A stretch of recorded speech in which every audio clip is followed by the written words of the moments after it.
सब लोग सोचते हैं कि वो बस एक गरीब गांव का एक लाचार लड़का था, लेकिन आखिर में वही इतिहास का सबसे महान राजा बन जाता है। बहुत समय पहले एक आदमी जिसका नाम ग्रे था, एक अनाथ बचपन से उठकर पूरी दुनिया का विजेता बन गया था। कोई भी उसके सामने टिक नहीं पाया और जो भी उसके खिलाफ जाता उसे बिना कोई दया के सर्दी से मिटा दिया जाता। लेकिन दुनिया की सारी ताकत के बाद भी उसके जीवन में कोई सुख नहीं था, क्योंकि वो अकेला था। फिर एक दिन अचानक वो खुद को एक गहरे समंदर में डूबता हुआ महसूस करता है और एक आवाज उससे कहती है कि अपने अगली जिंदगी में रोशनी की तलाश करे। राजा समझ जाता है कि उसकी मौत हो चुकी है और तुरंत ही अगले पल वो अपनी आंखें एक अंधेरे कमरे में खोलता है, जहाँ दो अनजान लोग उसके सिर के ऊपर झुके होते हैं। वो उसे आर्थर कहकर बुलाते हैं और एक दूसरे से कहते हैं कि उनका बेटा कितना उन जैसा दिखता है, जबकि उसे ये तक पता नहीं होता कि ये लोग कौन है और वो कहाँ है। अब उसे पता चलता है कि उसका पुनर्जन्म हो चुका है, पूरी पिछली जिंदगी की यादें और समझ के साथ। वो महान राजा जो अब एक मामूली सा बच्चा है, आर्थर के रूप में अपनी इस नई जिंदगी को काफी लो लेवल मानता है। वो अपने शरीर पर ज्यादा कंट्रोल नहीं रख सकता और एक छोटे बच्चे जैसा एक्ट करते हुए जब उसके माँ बाप उसका डायपर बदलते हैं तो उसे बहुत ज्यादा शर्म आती है। एक दिन आर्थर देखता है कि उसका फादर मैजिक का यूज करके अपने शरीर को मजबूत बना रहे हैं ताकि वो आराम से खेतों में काम कर सके, और उसकी माँ उनका इलाज करते हैं जब वो छूट खा जाते हैं। यही पहली बात है जो आर्थर को इस नई दुनिया के लिए एक्साइटेड बनाते हैं और उसे पता चलता है कि ये दुनिया पृथ्वी नहीं है, क्योंकि यहाँ जादू है। जल्दी ही आर्थर को पता चलता है कि उसके फादर एक एडवेंचरर है जो अक्सर अपने दोस्तों के साथ मॉन्स्टर्स का शिकार करने जाते हैं। वो अंदाजा लगाता है कि जब यहाँ हर किसी को हथियार रखने की इजाजत है तो ये जगह काफी खतरनाक होनी चाहिए। इसीलिए वो फैसला करता है कि उसे जल्द से जल्द ताकतवर बनना होगा ताकि वो अपनी रक्षा कर सके। लेकिन ये दिन अभी दूर है, क्योंकि फिलहाल तो वो सिर्फ एक नन्हा सा बच्चा है जो तुरंत सो जाता है जब भी उसकी माँ लोरी गाती है। लेकिन जल्दी ही वो अपनी इस छोटी सी बेचैनी से ऊपर उठ जाता है और इस शांत पलों का मजा लेने लगता है, क्योंकि अपनी पिछली जिंदगी में तो वो हमेशा जानलेवा हमलों के खतरे में सोता था। कुछ महीने गुजर जाते हैं और आर्थर आखिरकार घर में इधर उधर रेंगने लगता है। वो सोने का नाटक करता है ताकि उसकी माँ उसे अकेला छोड़ दे और फिर चुपके से घर की लाइब्रेरी में घुस जाता है, जहाँ वो इस दुनिया के बारे में जानकारी ढूंढने के लिए किताबें पढ़ता है। उसे पता चलता है कि जिस देश में वो रहता है उसके नॉर्थ में ड्वर्फ्स का एक देश है और ईस्ट में एल्फ्स का।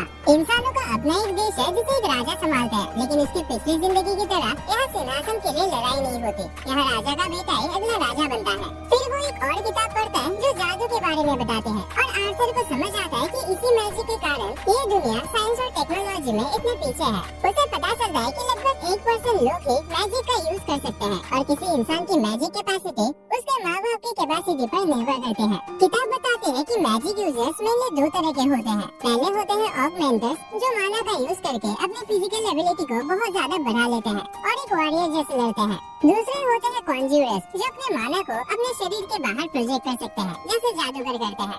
आर्थर को समझ आता है कि उसके फादर एक ऑगमेंटर है, लेकिन वो सोचता है कि उसकी माँ एक टिपिकल कंज्यूरर नहीं है, क्योंकि उनकी हीलिंग पावर कुछ अलग से लगते हैं। वो इस बारे में ज्यादा नहीं सोचता और किताब में मैजिक यूजर बनने के तरीके पढ़ता रहता है। किताब बताती है कि मैजिक यूज करने के लिए एक मैजिक कोर होना जरूरी है, जो तब बनता है जब किसी इंसान के शरीर के अंदर की माना को एक सिंगल पॉइंट पर कंसंट्रेट किया जाता है। अक्सर लोग जवानी के बाद ही इसे बनाना शुरू करते हैं और एक मजबूत मैजिक कोर बनाने में साल लग जाते हैं। लेकिन आर्थर तो पहले ही अपनी पुरानी जिंदगी में ऐसे कॉन्सेप्ट के बारे में जानता था।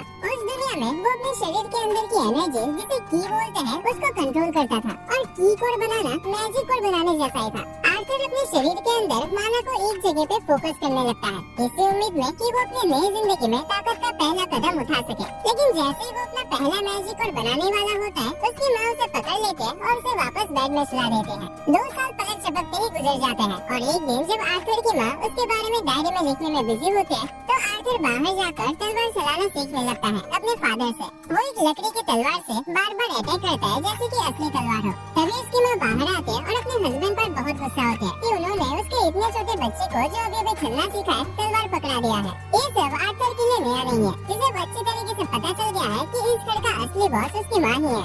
उसकी माँ उसे अक्सर आसपास के शहर में ले जाते हैं और आर्थर वहाँ जाके हमेशा खुश होता है क्योंकि वहाँ उसे इस दुनिया के बारे में बहुत कुछ सीखने को मिलता है। वो हर चीज में इंटरेस्ट दिखाता है, हथियारों से लेके अजीबोगरीब सामान तक। लेकिन सबसे ज्यादा एक्साइटेड तो वो जादू को लेकर ही होता है और शहर में रहकर उसे मैजिक को पास से देखने का बेहतरीन मौका मिलता है। इन सब यात्राओं के अलावा आर्थर अपने माँ बाप के साथ एक शांत जीवन बिताता है। भले ही उसे एक नन्हे बच्चे के शरीर में फंसा हुआ महसूस होता है, लेकिन धीरे धीरे उसे ये शांत जिंदगी पसंद आने लगती है। उसके माँ बाप उसकी हर जरूरत का ध्यान रखते हैं और ये सब देखकर उसे अपनी पिछली जिंदगी के ऑर्फनेज का बचपन याद आता है, जहाँ उसने दिल से एक परिवार की तमन्ना की थी, लेकिन वो विश कभी पूरी नहीं हुई। एक दिन आर्थर अपने फादर को मैजिक का प्रैक्टिस करते देखता है, जहाँ वो अपने माला कोर को मजबूत करने की कोशिश कर रहे होते हैं।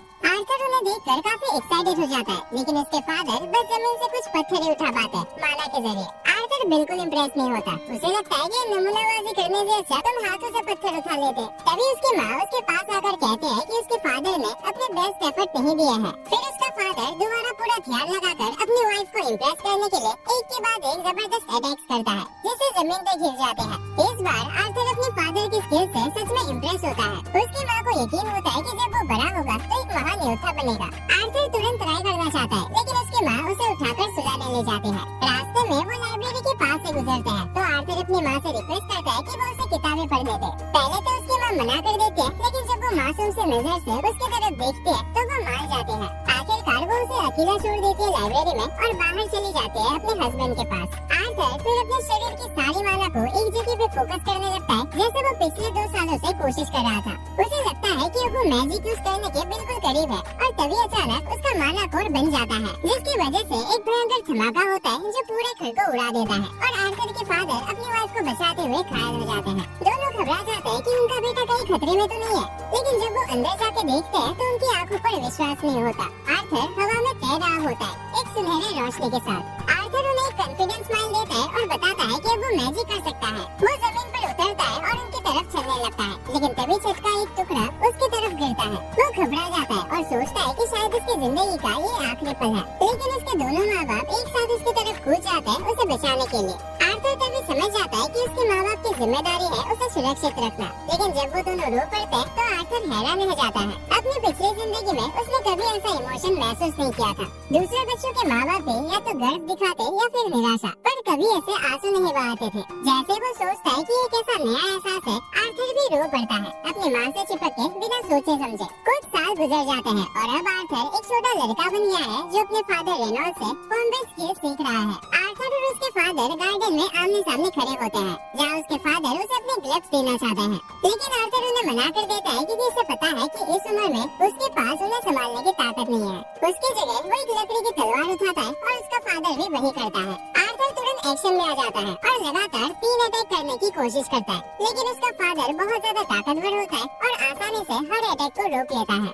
आर्थर समझ जाता है कि उसके फादर अपने तलवार में मैजिक से रिइंफोर्समेंट कर रहे हैं, इसीलिए वो भी अपने माला लकड़ी की तलवार में भर देता है। कुछ ही देर बाद वो दोबारा अपने फादर पर दौड़ता है और इस बार उसका अटैक इतना जोर का होता है कि उसके फादर की तलवार टूट जाती है। आर्थर मुस्कुराता है और कहता है कि उसकी लकड़ी उसके फादर की लकड़ी से ज्यादा बेहतर है, लेकिन उसके फादर बहाना बनाते हुए कहता है कि स्टेमिना ज्यादा मायने रखता है, ताकत तो 19-20 का इधर उधर होते रहता है। चाहे जैसे भी हो, उसके फादर समझ जाते हैं कि आर्थर एक जीनियस है, इसीलिए वो एक मुश्किल फैसला लेते हैं अपनी वाइफ से बात करने का, ताकि आर्थर को शहर के बाहर किसी अच्छे टीचर के पास भेज सके। लेकिन उसकी माँ एलिस इस फैसले के बिल्कुल खिलाफ होते हैं। वो अपने प्यारे क्यूट बेटे को अपने से अलग नहीं करना चाहते, खासकर जब वो सिर्फ 4 साल का है। रेनॉल्ड कहता है कि सिर्फ 4 साल की उम्र में आर्थर की लकड़ी उससे भी ज्यादा शक्तिशाली है, उसे किसी स्किल योद्धा के पास ट्रेनिंग लेनी चाहिए। लेकिन उनके किसी भी फैसले पर पहुंचने से पहले आर्थर बोल पड़ता है और कहता है कि इतना झमेला करने से अच्छा उन सबको साथ मिलकर जाना चाहिए। ये आइडिया चाहे जितना भी बेकार लग रहा हो, दोनों माँ बाप तुरंत मान जाते हैं, शायद इसीलिए क्योंकि उनके दुनिया में अभी भी घर की देखभाल करने का ज्ञान नहीं आया है। कुछ दिन बाद एलिस और रेनॉल्ड के पुराने पार्टी मेंबर्स आते हैं उनके साथ सफर पे जाने के लिए, और आर्थर उन सब से मिलता है। उसके माँ बाप के पुराने ग्रुप में काफी सारे स्किल्ड एडवेंचरर्स थे। एडम इस ग्रुप का लीडर था। एक बड़ी 6 वाली औरत है एंजेला। डार्डन एक एल्बर्ट से दिखने वाला आदमी है और एक स्किल्ड आर्चर जिसका नाम हेलन है, और जैस्मिन एक पिक्सी टाइप का लड़की जो किसी वजह से आर्थर पर शक करते हैं, पता नहीं क्यों। जल्दी ही सब लोग चलना शुरू कर देते हैं और आर्थर को पता चलता है कि इस दुनिया में ट्रांसपोर्ट अब भी काफी पुराना है, जबकि इसके पिछली दुनिया में लोग एयरशिप लेकर घूमते थे। कुछ देर बाद सब लोग रुककर खाना खाने बैठते हैं, लेकिन तभी जंगल से कुछ भेड़िया मॉन्स्टर निकल कर आ जाते हैं खाने की स्मेल के कारण। जैस्मिन तुरंत एक्शन में आ जाते हैं, 2 डैगर्स पकड़ के और उस भेड़िए को काट देते हैं जो उसके सामने आता है। रेनॉल्ड, एडम और हेलन भी अपने अपने हथियारों से कुछ और भेड़ियों को मार गिराते हैं। डार्डन और एंजेला अपने मैजिक का इस्तेमाल करते हैं और बचे हुए मॉन्स्टर्स को पूरी तरह से तबाह कर देते हैं। उस रात सब लोग मॉन्स्टर्स को पका के खाने लगते हैं। थोड़ी देर बाद एलिस देखते हैं कि रेनॉल्ड के हाथ से अभी खून बह रहा है, तो वो उसका इलाज करने लगते हैं। बाकी के पार्टी मेंबर्स तुरंत खड़े हो जाते हैं और उन दोनों के आसपास एक प्रोटेक्शन सर्कल बना लेते हैं। आर्थर हैरान हो जाता है, लेकिन फिर उसे पता चलता है कि एलिस एक खास जादूगर है जिसके पास हीलिंग मैजिक है, जो इस दुनिया में बहुत ही रेयर होता है।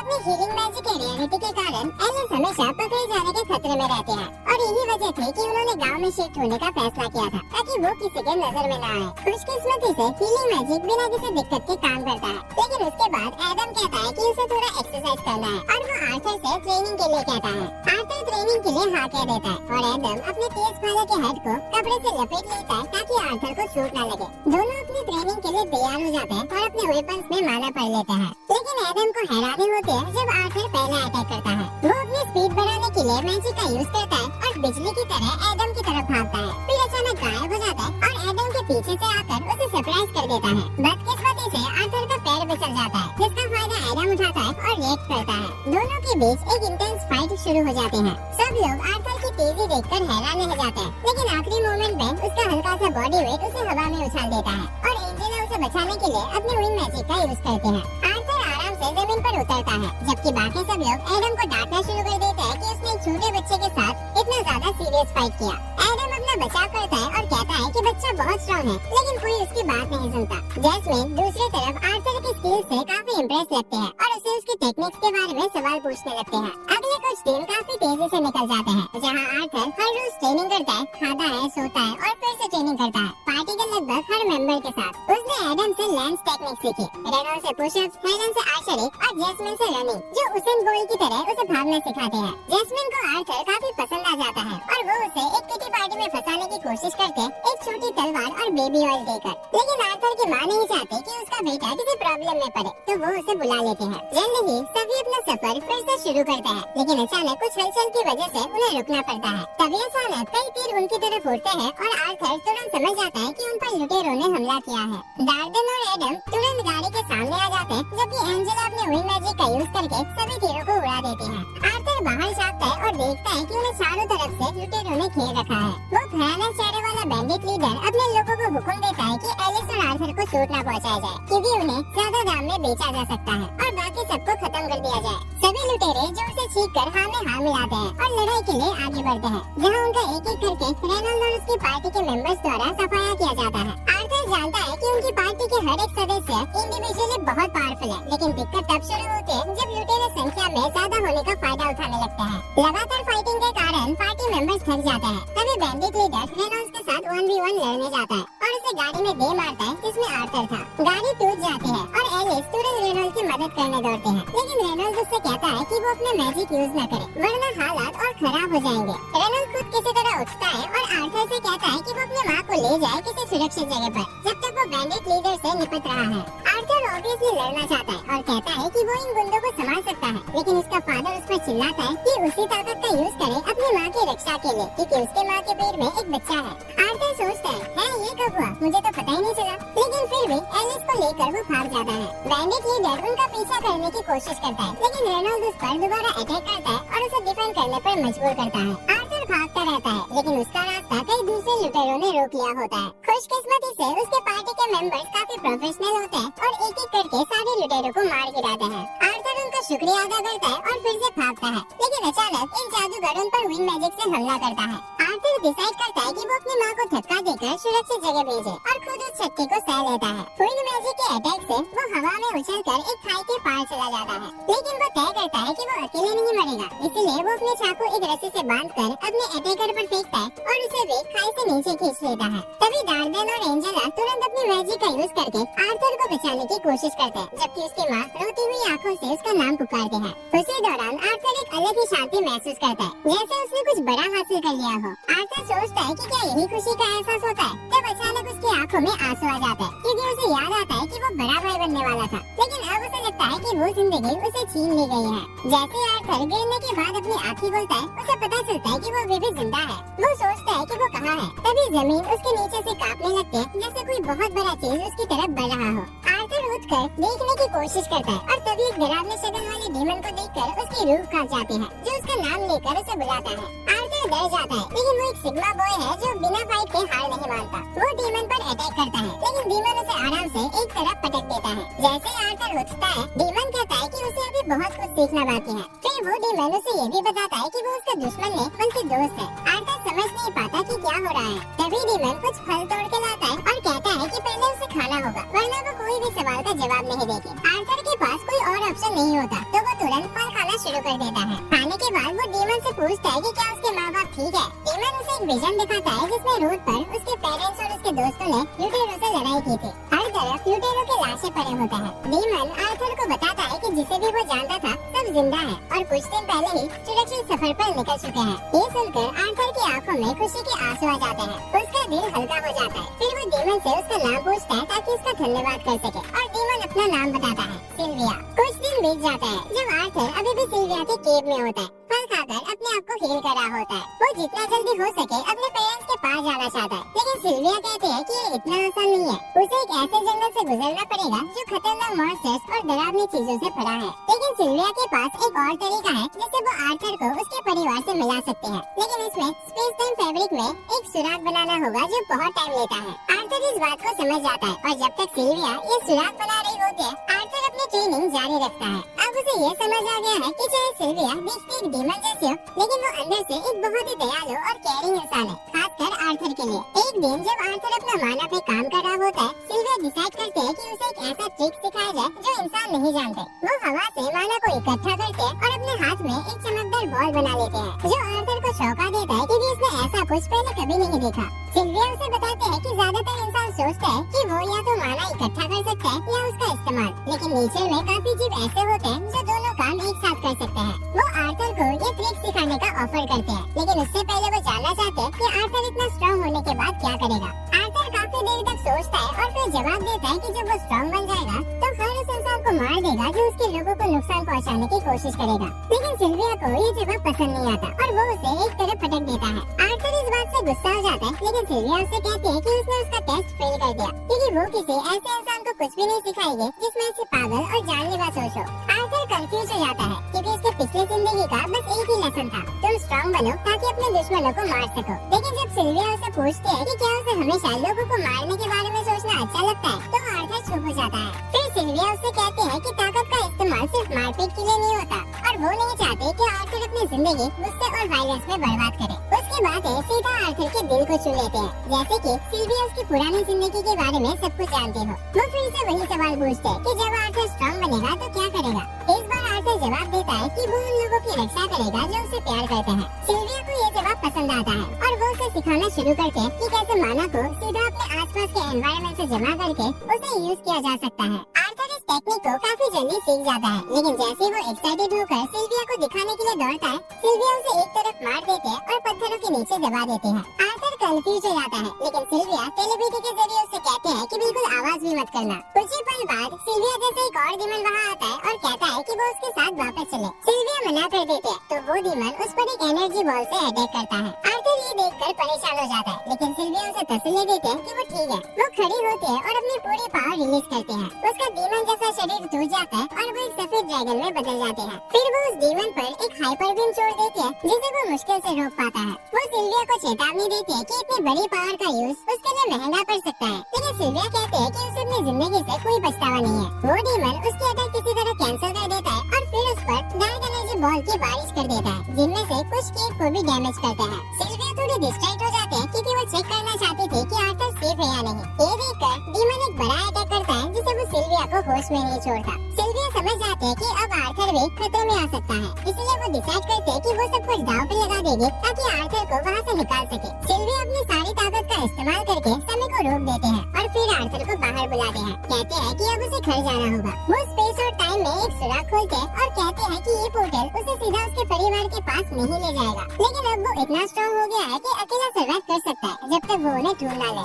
आर्थर समझ जाता है कि सिल्विया अपने आप को उसके लिए कुर्बान कर रही है और उसका दिल टूट जाता है, लेकिन सिल्विया उसे वादा करवाती है कि वो अपनी ताकत का इस्तेमाल उन लोगों की रक्षा के लिए करेगा जिन्हें वो प्यार करता है। फिर वो उसे अलविदा के रूप में कुछ गिफ्ट देते हैं, एक क्रिस्टल अंडा और एक पंख, और कहते हैं कि उनका ध्यान अच्छी तरह से रखे। उसके बाद सिल्विया आर्थर को एक प्यार भरा किस देती है और अचानक आर्थर के दोनों हाथों पर सुनहरे टैटूज आ जाते हैं। सिल्विया कहती है कि उनका मतलब और मकसद उसे तब समझ आएगा जब सही समय आएगा। लेकिन अभी के लिए बाय बाय। फिर सिल्विया उसे बताती है कि उसे असल में इतना समय नहीं लगा पोर्टल बनाने में, उसने जानबूझकर देर करा क्योंकि उसे कुछ दिन आर्थर के साथ बिताना था, जो उसे बहुत अच्छा लगा। आर्थर ये सुनकर रो पड़ता है और समझ जाता है कि वो अभी इतना स्ट्रॉन्ग नहीं है कि सिल्विया को बचा सके, चाहे उसने वादा किया था कि वो अपनों को हमेशा बचाएगा। सिल्विया कहती है कि उनका वादा इस सिचुएशन में लागू नहीं होता और उसे जल्दी करने को कहते हैं। आर्थर कहता है कि उसे फर्क नहीं पड़ता कि सिल्विया एक ड्रैगन है या डीमन, क्योंकि वो उसके लिए एक परिवार है और परिवार को कभी पीछे नहीं छोड़ा जाता। सिल्विया हंसकर कहते हैं कि उसके पास ऑलरेडी एक माँ है, तो आर्थर डिसाइड करता है कि वो उसे ग्रैंडमा बुलाएगा। ये सुनकर सिल्विया एक ड्रैगन रो पड़ते हैं। फिर वो आर्थर को धक्का देकर पोर्टल के अंदर भेजते हैं। आर्थर अंडा और पंख लेकर जाता है, लेकिन जैसे वो पोर्टल में जाता है और पीछे मुड़कर सिल्विया को अलविदा कहना चाहता है, उसे महसूस होता है कि वो खींचा जा रहा है। जैसे आर्थर चला जाता है, सिल्विया अपने पावर रिलीज करते हैं और कीब में समय को नॉर्मल कर देते हैं, जिससे डीमन का अटैक तुरंत उस पर लगता है। वो जमीन पर गिर जाते हैं, लेकिन जैसे ही डीमन अपनी जीत पर गर्व करता हुआ उसकी तरफ बढ़ता है, सिल्विया अचानक उस पर अपनी पूरी पावर से अटैक करते हैं। दूसरी तरफ आर्थर पोर्टल के अंदर ट्रेवल कर रहा होता है जब उसे सिल्विया की आवाज पर से सुनाई देते हैं। वो कहते हैं कि दुखी महसूस करना ठीक है, लेकिन उसे मेहनत करके एक दिन खुशी में बदल देना चाहिए। आर्थर कहता है कि वो ये नहीं कर सकता, लेकिन सिल्विया कहते हैं कि उसे पता है कि आर्थर कर सकता है, क्योंकि वो इतिहास का सबसे ताकतवर राजा था। आर्थर ये सुन के हैरान हो जाता है कि सिल्विया उसकी पिछली जिंदगी के बारे में जानती थी। वो पूछना चाहता था कि क्या सिल्विया ही थी जिसने उसे इस दुनिया में भेजा था, लेकिन उससे पहले ही वो पोर्टल से बाहर आ जाता है। आर्थर थोड़ा रो लेता है सिल्विया के लिए, लेकिन फिर खुद को संभालता है और उस क्रिस्टल एग को अपने बैग में रख लेता है। उसके बाद वो आसपास देखता है और समझ आता है कि वो एक घने और खतरनाक जंगल में है। तो आज का ये वीडियो यहीं पर खत्म हो जाता है और कमेंट्स में बताना कि तुम्हें इसका अगला पार्ट चाहिए या नहीं। एंड वीडियो पसंद आई तो लाइक करना, चैनल पर नए हो तो सब्सक्राइब करके रखना ताकि तुम ऐसे मजेदार एनिमेस मिस ना करो। और अगर आपको मैजिकल या फिर इसेकाई टाइप के एनिमेस देखना पसंद है तो स्क्रीन पे शो है उन वीडियोस पे क्लिक करना। बाकी मैं तुम्हें मिलता हूँ एक और नए वीडियो में।